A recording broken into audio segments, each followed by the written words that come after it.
to be looked at as a model. You know, and now we're going to, let's go, right? And I want to say this, because I think we should think about this Occupy movement. All right? Don't do it. Right? Here's a little thing about Occupy, because it's a setup. I'm telling you, it's a setup. You know, I mean, just a little off the hand thing. Do you know that if you own a cell phone and you were into any Occupy activity, they know who you are, they can identify you. They can identify you because that little RIFD chip that we don't want them implanting in us, we carry it in our pocket. Right? And they don't care if you turn it off. No, all right, turn it off. It's still there. Right? So they can identify anybody that was at any Occupy demonstration by their cell phone. Now, let's see, all right, so all they can identify. But now they can look into that cell phone. Oh, look at all the people they call up. Look at all the people they send texts to. They can identify. See, now they can identify out. Oh, and all those police cameras you see, well, they can also have the technology, the face recognition technology is so advanced, all they do is got to get a shot of your eyes. And if you have a picture ID anywhere in the federal or state system, they can identify you to where you live. So there's a double identification. There's a camera right behind you right now. Yeah, well, that's right, but they know me. We introduced ourselves years ago. And everybody, and nobody's catching on. Oh, there's dangerous games going on here. You know, people better. So I think it was a setup. All right? I think it was a setup because whatever they've got planned for the future, whatever's coming, and they're stepping off in that direction. But they want to know who their opposition is. They want to identify their opposition so they know who they're going to take first when the real stuff hits the fan. When they get real serious about what they're going to start doing, all right, they are going to know who to go after first. All right, and we're handing, all right, because we believe in freedom. We believe in freedom. All right, so because we believe in freedom, they're getting ready to change that. All right, they're getting ready. And I say this because, and not as a fearmonger, but just because I know we can I know we can influence how things go with clarity. But I'm saying this because, see, my generation, we're on our way out. You know what I mean? They're not that worried about us. I mean, they may round some of us up because they just don't like us, but they're not that worried about us. All right? I'm saying this, they're after you, the next generation. You're the ones that they're after. And don't, you know, and I'm just going to say it, and we'll see where destiny goes. All right? But my own personal feeling is they're getting ready to set up the American gulags, right? But they're not going to call them gulags, right? Because there are things going on in this country, you know, that politically, well, I'll put it like this. The way the robbing is going on the planet right now, the way the wealth is being concentrated, there's excessively large numbers of poor, right? Excessively large numbers of poor, right? And they're going to deal with those excessively large numbers of poor, but not in ways that we believe that they're going to. They're going to round up people. You know, I mean, you know, the largest growing industry in America are private prisons. That's the largest growing industry in America, is the private prison industry. You know, how are they going to take care of the poor? They're going to lock a great many of them up and put them to work for $1 a day, right? And make them be productive, right? And these kinds of things are coming. You know, and people really need to start thinking about what's going on, all right? Because we're never going to outfight them. This is not going to happen, all right? But they want us to believe that we have a chance if we fight them, all right? Reality is we can outthink them, but they don't want us thinking about that. They do not want us to think about that, so they will push emotional buttons because they know that we've been emotionally primed to emotionally react. And if we emotionally react, we're not thinking clearly and coherently. All right? Have you ever had an emotional outburst and then later think, well, I wish I'd have said this or I'd have said that? See, that's me. So you're not thinking clear. Right? I do it all the time. So people don't take me serious anymore. You know? No. But it's for us to take the responsibility. For recognize that we're human beings, take the responsibility to understand if we claim any spiritual identity to anything, to take the responsibility that we can only show that we can most effectively show that spiritual consciousness by being conscious of the power of our intelligence and how we use it. Yeah. And we start to take those responsibilities upon ourselves, right? Then we can change this dynamic. And that's the reality. On an individual basis, on just individually. Make the decision to think as clearly and coherently as possible.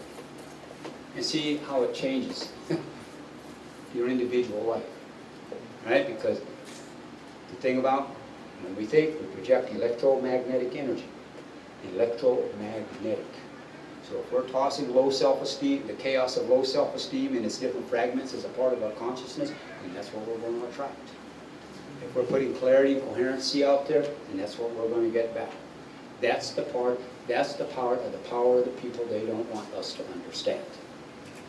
That we can help. Theoretically, if everyone got up tomorrow and said, I will not enable what I know to be a lie, it would all change.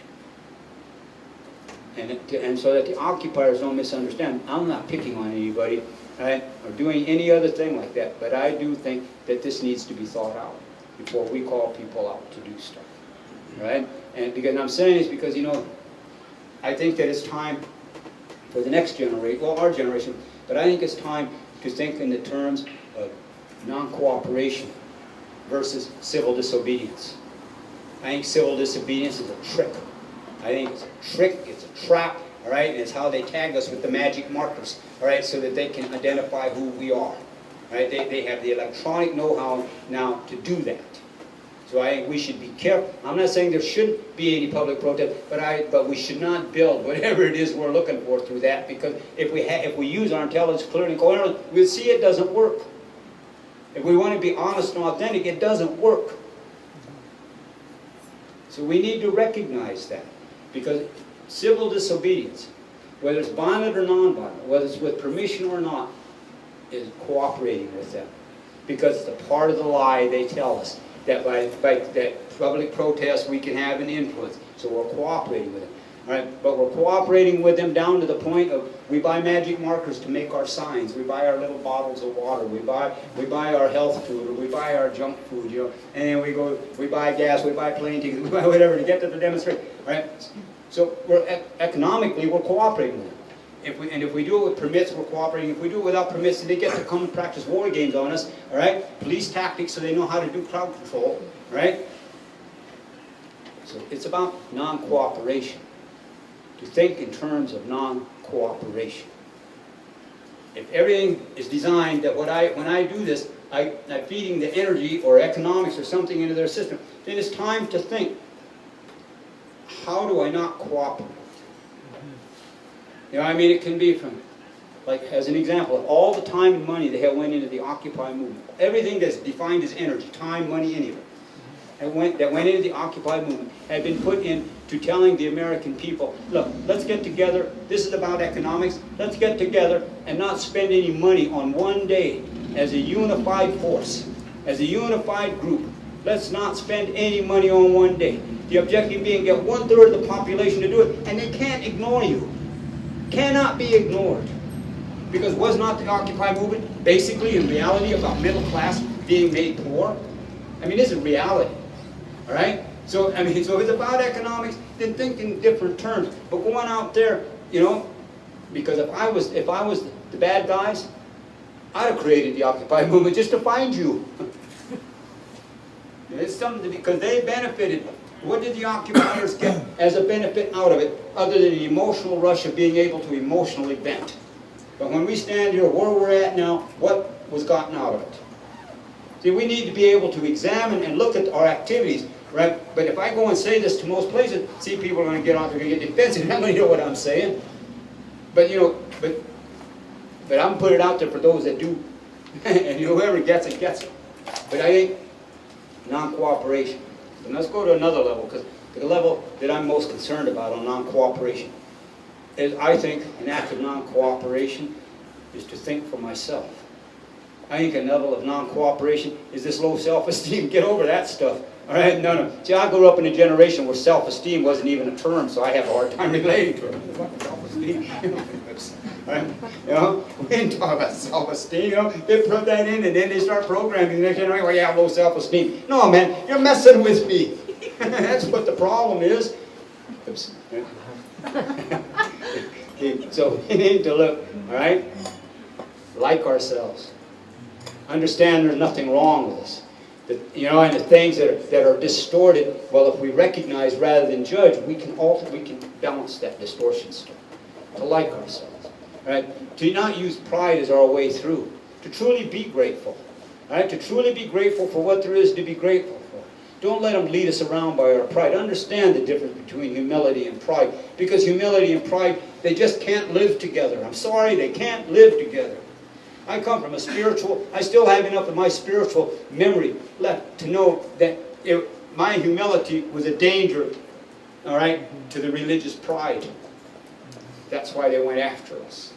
See, so these are things, we need to start thinking about things that we just have refused to think about.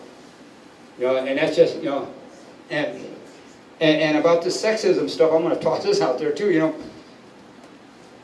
For the women, don't blame it all on the men. Women raised us. So everybody's got a role in this. Reality. Everybody's got a role in this. See, this whole division, this whole gender thing. And I'm not making excuses for anybody any way across the deal. All right? But if the man grew up bad, or whatever all that stuff is, he had a mother. You know, I hear all these jokes about penis, man, and that, you know. But every penis, every woman grew the penis before it came out here. So let's all take some responsibility on what's going on as human beings, rather than allowing them to make this other thing. Now, before I get in trouble, no, I'm desperate. I want us to think about anything, right? I won't even go into democracy. Okay, well, I'm going to read a few more of these and quit. But anything that I said that makes sense to you, right on. If I didn't make sense to you, I don't want to hear about it. All right? Because we're just butting heads. Because if I didn't make sense to you, and you're going to come tell me about it, then you're not making sense to me. No offense. Well, senses. I mean, they talk about the sixth sense. I think common sense is the sixth sense, because we all have it. I think that's our sixth sense, but we'll go in, that's another time. Is your you? Did you ever have one of those days when you just lost it and it was too much trouble to find it again? Or one of those days everything goes right, you want it to never end because you never know when that day will come back? While whatever's going on is going to go on, and there's not much you can do except go with the choices of laugh or scream. With hysteria and euphoria battling for territory, and the battleground is your you, in a reality of no such thing as non-combatants. Feeling like the victim of a victimless crime wave, and whatever that's all about, viewed through the shame in other people's eyes.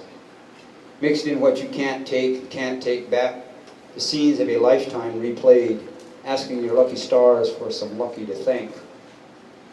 And remembering what remembered remembers almost always seems out of control when some forgetting refuses to be forgotten. And a story of all good things must come to an end without sinners casting stones. Just about any temptation is worth succumbing to. And in the transparency of karma and original sin, whatever we say it is following us. Does nothing last forever mean it does or doesn't? Who thought up salvation and redemption, and why? Who are they that they needed that? What is it that they see or don't see in themselves? Using guilt trips like hits of drugged hallucinations, conceptualizing judgment days into every day as a judgment day on the rampage, like an enemy waiting to ambush us in our minds. It's a madnesses of sane. Been praying for some protection from the madnesses of sane men. Crossing the borders of insane sounds like sane is farther insane, like versions of intensified sane with madness as part of the normal. Cold-blooded against warm-blooded, armed with civilized rationalizations. Competitive edges used like swords, inhumanly cutting through humanity. Using smiles as lies, fronting hollows, sounds of what's in our best interest, then they turn excuses into reasons to put on their scariest violent mask. Fear serves them like chattel's slave, chains in the minds rattling invisible. Emotionals don't know what to feel, leaving feelings feeling abandoned. And a pervasive of spreading wounds, scarring imaginations with isolations, but not good enoughs hidden behind pride's uncompleted needs to devour. Feeding the madnesses of sane men, it's like the frenzy of their cannibalism is hidden by their definitions of sanity. Profit before people, industrial wealth, 2% own 70% or something like that. They make the rules that say it's right with the lie of all's fair in love and war. As they radioactive the future's child in a detachment of ancestral realities, disconnect from the past and future, a spirit lost to homicidal self-loathing, running rampant in the subconscious, feeding the madnesses of sane men.